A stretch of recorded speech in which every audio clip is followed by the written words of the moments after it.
विद्यार्थियों, राष्ट्रीय शिक्षा नीति 2020 के अंतर्गत जो पाठ्यक्रम आप लोगों का फाउंडेशन कोर्स का परिवर्तित हुआ है, उसमें तीसरी इकाई में आपको बीज शब्द को समझना है। और धर्म अद्वैत के पश्चात अब मैं बात करूंगी भाषा की।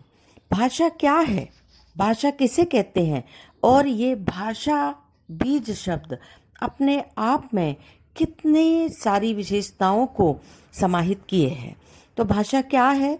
सामान्य तौर पर जिस साधन द्वारा मनुष्य अपने भावों और विचारों को बोलकर या लिखकर प्रकट करता है, उसे भाषा कहते हैं। भाषा शब्द संस्कृत की भाष धातु से बना है, जिसका अर्थ है बोलना या कहना।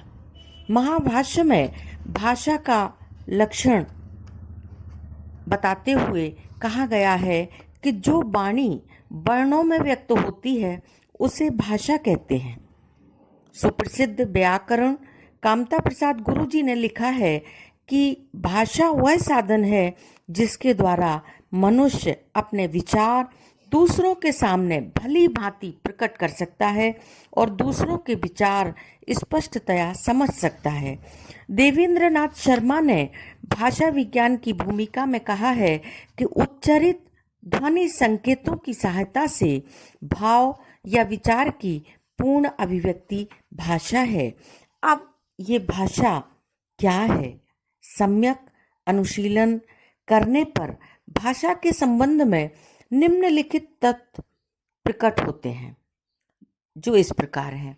पहला है, मनुष्य की वाक इंद्रियों द्वारा उच्चारित ध्वनि संकेतों को ही भाषा कहते हैं। मनुष्य शरीर द्वारा दिए गए संकेतों तथा पशु पक्षियों की ध्वनियों को व्याकरण सम्मत भाषा नहीं कहा जा सकता। भाषा में ध्वनि संकेतों का प्रयोग होता है। ये ध्वनि संकेत रूढ़ एवं परंपरागत होते हैं। कभी कभी आवश्यकता के अनुसार इनको नए भी बनाए जा सकते हैं। ये ध्वनि संकेत कैसे होते हैं? यादृच्छिक होते हैं। यादृच्छिक माने पहले से निर्धारित होते हैं। अर्थात कमल शब्द हम बोलते हैं तो कमल शब्द बोलने के साथ ही हमारे दिमाग में एक इमेज बन जाती है कि कमल फूल है। और कमल फूल तो बहुत सारे होते हैं, लेकिन जो कमल का फूल है वही फूल हमारे दिमाग में संकेत रूप में उपस्थित हो जाता है।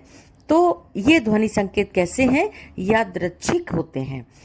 ये ध्वनि संकेतों के रूढ़िगत अर्थ भी होते हैं और ये अर्थ हमको परंपरा से प्राप्त होते हैं। ये ध्वनि संकेत एक व्यवस्था के अंतर्गत प्रयुक्त होते हैं। जैसे हिंदी वाक्य संरचना में क्रिया वाक्य के अंत में ही प्रयुक्त होती है। यह हिंदी भाषा की अपनी व्यवस्था है। जबकि अंग्रेजी में वाक्य संरचना में क्रिया का प्रयोग वाक्य के मध्य में किया जाता है।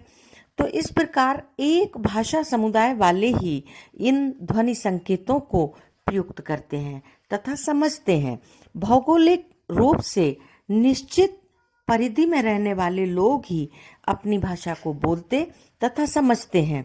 ये ध्वनि संकेत दूसरे वर्ग या समुदाय के ध्वनि संकेतों से भिन्न होते हैं। तो आज हमने जाना कि भाषा क्या है। भाषा ध्वनि संकेतों के ऐसे सार्थक ध्वनि संकेत होते हैं जिनका वर्गीकरण, विश्लेषण एवं अध्ययन किया जाता है। मानव की भाषा में जिन ध्वनियों का प्रयोग किया जाता है उनमें सामान्य रूप से अविच्छिन्न प्रवाह होता है। भाषा के विविध रूप होते हैं। जैसे सबसे पहले भाषा बोली के रूप में प्रयुक्त होती है।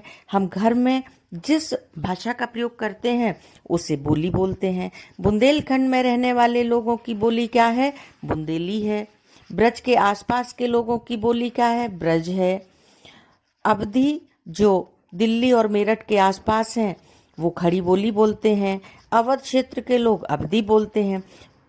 हिंदी हमारी केंद्रोन्मुख भाषा है, केंद्र में रहती है। और हिंदी के आसपास जो ब्रज है, अवधी है, भोजपुरी है, बघेली है, मालवी है, बुंदेली है, ये सब जो है ना बोलियां हैं जो हमारी भाषा को समृद्ध करती हैं।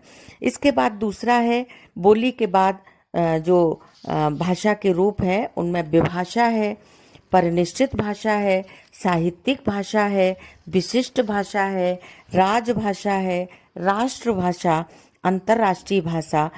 और अभी हमारी हिंदी का मानकीकरण किया गया है।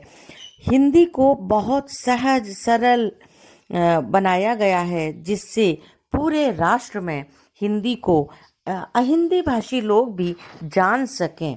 इसलिए एक सहज सरल बोधगम्य भाषा जो वैज्ञानिक हो, व्याकरण सम्मित हो, ऐसी भाषा तैयार की गई है, जिसे हम मानक भाषा कहते हैं।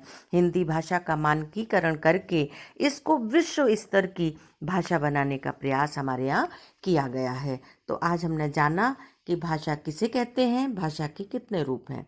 धन्यवाद।